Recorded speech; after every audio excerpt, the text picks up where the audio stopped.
isip yun. At kayong mga troll, bakit nagtatago kayo? Ayaw niyo magla-live at ipanawagan niyo sa amo niyo na magpa-drug test na lang.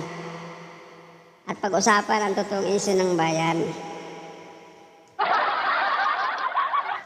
Dapat ganon, hindi yung sagot ninyo, dotae, China, dotae, China. Anak ng bating. Parang pinakita lang ninyo kano may kakapal ng muka. Grabe. Aminado kayo, mga tanga kayo? Ganon kayo kago?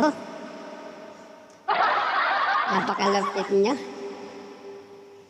Hindi kayo nag-iisip para sa bayan ang pinag-usapan dito. Tinatabunan ang totoong issue ng bayan sa krimen na naganap ngayon at sa droga. Pero wala, tahimik kayo. Lalo na yung mga media, anak ng pulis. Lahat ng rally ng may isog, wala silang kino-cover. Punong-puno kasi yung bunganga sa pera eh.